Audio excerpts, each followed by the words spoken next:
giving all praises, honor, and glory to our power Yahweh. Bahashem Yahweh Shah, Bahashem Rachak Kodash. Double honors to the apostles, the bishops, and the elders of Great Millstone. Peace and blessings to the hopeful elect of the tabernacles of David, scattered throughout the four corners of the earth, and wherever you may be, to you I say Shalom, Yeshua, Shalom. All right, going to continue on with this series here, digging into the 12 tribes of Israel. For you new believers, running a series here, and everything that we do, according to all this history, is going to be under one playlist. I think it's 12 tribes or 12 tribes of Israel. You find every video on the playlist. And I decided that the best thing to go into next, is right here in 1 Kings chapter 11, because this will lead us in two directions. All right, dealing with the northern kingdom of Israel, who when they split had the capital in Samaria, and then the southern kingdom of Judah, all right, at the split, who had their capital in Jerusalem. So, through the Spirit, Lord, will you be edified. But yeah, 1 Kings, the 11th chapter, is probably the next best chapter to go to after we've covered Genesis 49 chapter, Deuteronomy 33. And then we're going to break off in two directions here based off of this chapter here. So let's get into it. We'll probably read the NLT, KJV if needed, but we'll get the NLT. So KJV says Solomon turns from the highest. NLT says Solomon's many wives. And this is an important portion to understand right here, because you have, of course the churches will try to go off and say certain things, but what's even more interesting is that you have Israelite camps who go off when it's talking about heathen women. All right, also with some have a problem with multiple women, but it's your God-given right as an Israelite man to have multiple women. Bear with me. So as I was saying, it's your God-given right to have multiple women. It's just this modern day society, especially Babylon the Great. They have women thinking that men belong to them. One man. No, you belong to one man. But a man's able to have multiple women. More so, it's really what you can afford, because you don't want to just take on multiple women simply because you can. It's not wise. But if you want multiple women, then no one can say anything against it. Now when it comes to heathen women, alright, so which I mentioned, some of these camps, have a problem with that. Which me, personally, likes the heathen women too, I like all the women, because there's some beautiful women in all different different nationalities of the earth, okay? And we're going to have some of them in the kingdom. Which, one of my favorite tribes women, one of my favorite women are of the tribes. I'm not gonna tell you which tribe, but but also like heathen women. And some of these heathen women are going to bring back the 2/3 that perished on this side. Some of those heathen women are going to be bringing back those Israelite children. Okay. The thing with heathen women is that you cannot allow them to, as a matter of fact, perfect example, when you go into the law, it talks about shaving their head and paring their nails and taking off their their clothing of their place, their captivity, whatever. All right, and then mourn for their family for a month, and then you're able to go in and take her, which makes her a lesser wife, which is known as a concubine. Okay, so within that, as we just mentioned, the thing is with the heathen women is they can cause you to go astray from the Lord if you're not careful. For you're rubbing Buddha's belly, or you talking about which Christmas tree we're gonna get this year. You're doing Halloween, and you're doing I don't know, sacrificing to their gods or whatever. You get the point. All right, so that was the problem with heathen women. Not that you could not have them, but you have to be careful dealing with them, because they were supposed to put off everything that they know and serve the Lord as if they were Israelites. I mean, they're going to get salvation or be accepted, okay? But that's how it is. If you have a heathen woman, she's supposed to put off all her false gods and idols, the ways of her people and her family or whatever, and follow you as an Israelite man and serve the Lord Yahweh. So if you weren't careful, those women could have you going off all right, and doing rituals according to their idols and eating food sacrifice, rituals sacrificing to their idols and things of that nature. That's what the problem was with the heathen women. Not that you couldn't have them. So it says, now King Solomon loved many foreign women. Besides Pharaoh's daughter, he married women from Moab, which are the so-called Chinese today, Ammon, which are the so-called Japanese today, Edom, which are the so-called whites today, Sidon, and from among the Hittites, which were Canaanite children, which goes back to the Hamites, but in particular of the Hamites, Canaan. He had the firstborn son, then the secondborn son. So you get the Sidon, as it says in KJV, Zidonians, and then the Hittites. All right, so those were ultimately Hamites. All right, but in particular from the Canaanite lineage. All right. So it says, I guess those that you would call Africans today, or some, to the degree, like it says, Pharaoh's daughter, Egyptians. So, but you get the overall picture. They're Hamites. The Lord Yahweh had clearly instructed the people of Israel, you must not marry them, because because they will turn your hearts to their gods. Yet Solomon insisted on loving them anyways, and that's why we just gave that rundown there. All right. He had 700 wives of royal birth, and I like how the NLT words this, because it says he had 700 wives of royal birth, because it's talking about the Israelite women. In the KJV it says princesses, all right, and 300 concubines. Concubines, excuse me, a wife is an Israelite woman. A concubine is a lesser wife, which would be a heathen woman, all right. And his wives turned away his heart. And the NLT says, and in fact, they did turn his heart, meaning his mind, away from the Lord Yahweh. In Solomon's old age, they turned his heart to worship other gods instead of being completely faithful to the Lord Yahweh, his power, and his father David. as his father David had been. Okay, it's kind of like, like when you get older, you might even, get senile, or you get weak, minded or whatever. Not saying that's what happened to Solomon. I'm just giving examples, and having 300 of these heathen women, he failed to following their ways instead of keeping, to the Lord, which the Lord visited him twice on this matter. So it says Solomon worshipped Ashtoreth, the goddess of the Sidonians, all right, so a Canaanite goddess, and Molech, which in the KJV says Milcom, a detestable god of the Ammonites, so the Japanese so-called people. And I'm going to pull this up.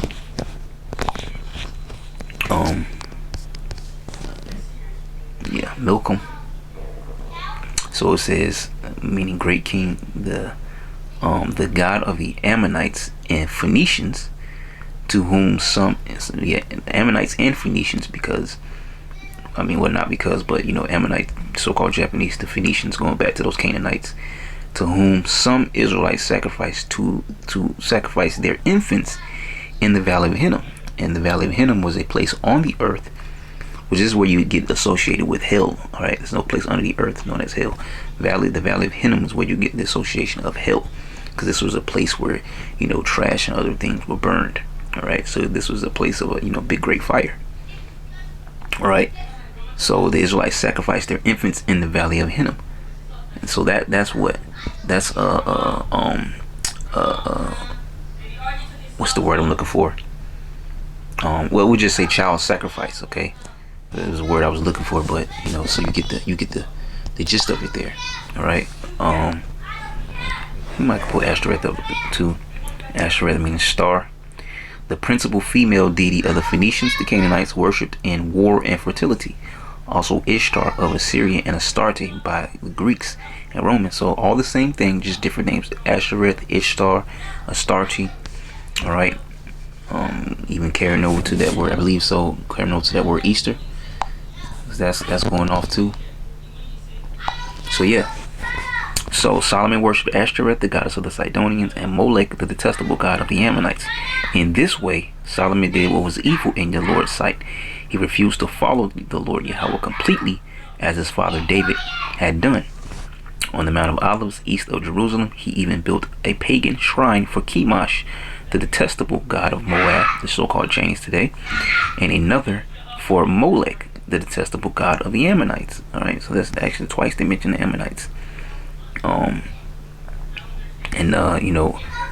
Up above it says Milcom, and then it says Molech. All right, because the NLT said Molech already. But as a matter of fact, let's just pull this up. We're gonna do that, but let's pull it up real quick. And there's Chemosh. All right, Chemosh means subduer, a national deity of the Moabites and a god of the Ammonites. All right, which so they both worship this fake god Chemosh, which Moab and Ammon come from the children of Lot, his daughters. All right, got him drunk, the older daughter one night, and then the second night the younger daughter, and they had children by their father. That's where the Moabites and the Ammonites come from. Also identified with Baal Peor, Baal Zebub, Mars, and Saturn. So you see all these so-called ancient deities have a connection. All right, and these are false gods. The scriptures say that the gods of these nations are idols. These are just made up things. Okay, statues and things of that nature. It mentions that in Psalms 115, Habakkuk 2. I think down at the bottom, like maybe starting at verse 17 at the bottom of the chapter. All right, chapters like that. Worship of this god was introduced into Jerusalem by Solomon and abolished by King Josiah of Judah. So it actually gave us a little extra that we weren't looking for. What was that? Chemosh? I think that was another one, wasn't it? Okay, I think we already looked at Molech in the other one. Yeah, see, same thing there. Yeah, Molech. Milcom, Molech, same thing. So, verse 8 says, Solomon built such shrines for all his foreign wives to use for burning incense and sacrificing to their gods. Which, going back to the law, when we were coming into our land, the Lord told us to what? To break down all their altars and their groves and the idols, the statues that they set up, and burn them with fire. Okay? Yahweh was very angry with Solomon, for his heart had turned away from the Lord Yahweh, the power of Israel, who had appeared to him twice. There it is right there. We mentioned that. He had warned Solomon specifically about worshiping other gods, but Solomon did not listen to the Lord's command. So now the Lord Yahweh said to him, since you have not kept my covenant and have disobeyed my decrees, I will surely tear the kingdom away from you and give it to one of your servants. So now you get the backdrop of why, the Lord tore the kingdom from Solomon, because he went off according to those women, not because he had them, but because he fell to their idol worship and their ways. All right, building the shrines and the groves and everything for them. So that caused him to sin against the Lord. So it never mentions because he had 300 concubines he sinned against the Lord. You see, it's because of what he allowed the concubines to do, and he himself fell to it. That was the thing. So now Yahweh said to him, since you have not kept my covenant and have disobeyed my decrees, I will surely tear the kingdom away from you and give it to one of your servants. But for the sake of your father David, I will not do this while you are still alive. I will take the kingdom away from your son. Okay? It says, and even so, I will not take away the entire kingdom. Well, and basically, in case you didn't catch what was being said here, is the Lord says, I'm going to allow you, Solomon, to fulfill all of your years of reigning. And then after you've passed away, going back to the spirit realm, then I'm going to rip the kingdom into two. And the reason I'm not going to rip it out of your hands while you're alive is because of your father David. So if it wasn't for David, the Lord would have did what he had to do while Solomon was alive. But that's not how the story was written. So he said, because of your father David, I'm not going to take the kingdom out of your hands while you're still alive. All right. So, but for the sake of your father David, I will not do this while you are still alive. I will take the kingdom away from your son. And even so, I will not take away the entire kingdom. I will let him be king of one tribe, for the sake of my servant David, and for the sake of Jerusalem, my chosen city. Okay. It says, then the Lord Yahweh raised up Hadad the Edomite, okay, a member of Edom's royal family, to be Solomon's adversary. And I like how this is written, because it's like a movie, where you have like a movie scene is playing, then you have another character come in, and then you start to see what this character might come in, swing the sword, he killed 3 people. So you're like, okay, there's a badass about to be entered into the story. Not saying he is, I'm just saying like the way this is written. It's like, okay, now it's about to tell you about this other character that just got introduced into the movie. Might give you some backstory, some history on them. Might tell you about their family or whatever, or what kind of type of character they are. Some nerd, some swordsman, or a bladesmith, blacksmith, whatever. All right. So the way the story jumps is like a movie when you read it. But anyways, continuing on, it says, then the Lord Yahweh raised up Hadad the Edomite, a member of Edom's royal family, to be Solomon's adversary. Years before David had defeated Edom, Joab, his army commander, had stayed to bury some of the Israelite soldiers who had died in battle. While there, they killed every male in Edom. Joab and the army of Israel had stayed there for 6 months, killing them. Alright, but Hadad and a few of his father's royal officials escaped and headed for Egypt. So Hadad got away, and a few officials. Hadad was just a boy at the time. It says they set out from Midian and went to Paran, where others joined them. Alright. It says then they traveled to Egypt and went to Pharaoh, who gave them a home, food, and some land. So this is where they camped out for a while. It says Pharaoh grew very fond of Hadad and gave him his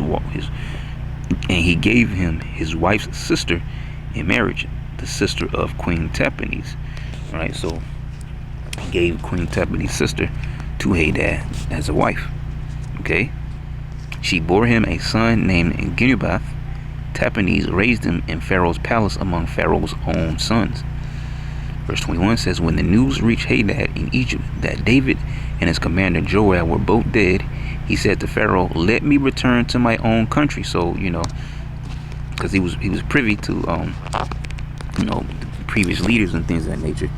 So this is why this is in here. It says, when the news reached Hadad in Egypt that David and his commander Joab were both dead, he said to Pharaoh, let me return to my own country. So you see why I mentioned that. It's written like a movie because it gave the backstory, because this is the time around where David was still alive, and we just talked about Joab because we just read up above. So it's giving you a little insight on Hadad, all right, and his point of view of things. Why? Pharaoh asked him, what do you lack here that makes you want to go home? Nothing, he replied, but even so, please let me return home. So basically he didn't tell him, I heard of this and that, one of the kings of my enemies is dead, and one of his men is dead, and so on and so forth. All right, he just pleaded to go back home. All right, the Most High also raised up Rezin. So here's another adversary, son of Eliada, as Solomon's adversary. Rezin had fled from his master. So here enters another character, another angle of the story. All right. Rezin had fled from his master, King Hadadezer of Zobah, and had become the leader of a gang of rebels. After David conquered Hadadezer, Rezin and his men fled to Damascus, where he became king. So this is all history of the time of David, right? Rezin was Israel's bitter adversary for the rest of Solomon's reign, and he made trouble just as Hadad did. Rezin hated Israel intensely and continued to reign in Aram. All right, Syria. So Jeroboam rebels against Solomon. All right, another rebel leader. So here's a third angle. Another rebel leader was Jeroboam, son of Nebat, one of Solomon's own officials. He came from the town of Zeradah in Ephraim, and his mother was Zeruah, a widow. This is the story behind his rebellion. Solomon was rebuilding the supporting terraces and repairing the walls of the city of his father David. Jeroboam was a very capable young man, and when Solomon saw how industrious he was, he put him in charge of the labor force from the tribes of Ephraim and Manasseh, the descendants of Joseph. One day, as Jeroboam was leaving Jerusalem, the prophet Ahijah from Shiloh met him along the way. Ahijah was wearing a new cloak. The two of them were alone in a field. So the prophet Ahijah saw Jeroboam, all right, Solomon's servant. All right. It says, and Ahijah took hold of the new cloak he was wearing and tore it into 12 pieces. Then he said to Jeroboam, take 10 of these pieces, for this is what the Lord Yahweh, the power of Israel, says. I am about to tear the kingdom from the hand of Solomon, and I will give 10 of the tribes to you. And these became known as the northern kingdom of Israel, and they set up the capital in Samaria. But and Jeroboam was the leader. And the first thing Jeroboam did, one of the first things, he set up idols, the golden calf. Remember that from back in Exodus? He set up the golden calf, one in Dan, one in Bethel. So at the start of his rulership of the northern kingdom, he was already going off. All right, he did other things as well. But anyways, but I will leave him one tribe for the sake of my servant David and for the sake of Jerusalem, which I have chosen out of all the tribes of Israel. That was the southern kingdom of Judah, okay, who had their capital in Jerusalem, which really became Judah, Benjamin, and Levi. All right, so-called Negroes, West Indians, and Haitians. And you had the northern kingdom tribes, so-called, like, Latin tribes, Spanish-speaking tribes, or whatever. Of course, not at this time. Just mentioned, in modern terms. So verse 33. For Solomon has abandoned me and worshipped Ashtoreth, the goddess of the Sidonians, Chemosh, the god of Moab, and Molech, the god of the Ammonites. He has not followed my ways and done what is pleasing in my sight. He has not obeyed my decrees and regulations as David his father did. But I will not take the entire kingdom from Solomon at this time. For the sake of my servant David, the one whom I chose and who obeyed my commands and decrees, I will keep Solomon as leader for the rest of his life. All right, but I will take the kingdom away from his son and give 10 of the tribes to you and his son, who is known as Rehoboam. All right, Jeroboam was the servant, Rehoboam was the son. Okay, his son will have one tribe, so that the descendants of David, my servant, will continue to reign, shining like a lamp in Jerusalem, the city I have chosen to be the place for my name. I will place you on the throne of Israel, and you will rule over all that your heart desires. If you listen to what I tell you and follow my ways and do whatever I consider to be right, and if you obey my decrees and commands, as my servant David did, then I will always be with you. I will establish an enduring dynasty for you, as I did for David, and I will give you Israel. And I will give Israel to you. So this is the same thing that's being said here. All right, even to them. It says, because of Solomon's sin, I will punish the descendants of David, though not forever. All right. It says Solomon tried to kill Jeroboam, but he fled to King Shishak of Egypt and stayed there until Solomon died. And if you think about it, I'm not saying this is, what was happening here, but it says, because of Solomon's sin, I will punish the descendants of David, though not forever. And we know the northern kingdom went into the Syrian captivity, and then they came over here to the west. But that southern kingdom, man, they went through it. They went through the Babylonians, all right, the Medes, the Persians, the Greeks, and the Romans, and then eventually came over here to the west also, get jacked up over here. But just kind of mention that as a side note, because the tribe that David is from is just Jerusalem. The tribe that David is from is Judah. All right. But anyways. Verse 41, the rest of the events in Solomon's reign, including all his deeds and his wisdom, are recorded in the book of the Acts of Solomon. Solomon ruled in Jerusalem over all Israel for 40 years. When he died, he was buried in the city of David, named for his father.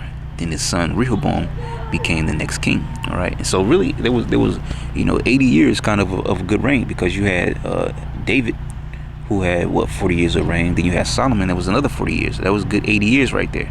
Okay. But that had to come to an end. All right, and this chapter notes the start of the separation here. This is why I wanted to go here first, because from this chapter, we'll probably cover the northern kingdom next. All right, because the other chapter is pretty well. I guess they're about the same. But yeah, we'll cover the northern kingdom next. After this chapter, we'll cover another chapter in the book of Kings that points towards the northern kingdom, and then we'll go to another chapter and deal with the southern kingdom. All right, and keep on moving with these. But we had to go here first. And as we continue moving forward, you see why we went here first, because this is the split of the two. But as for now, Lord, will you edify? I'm gonna say shalom.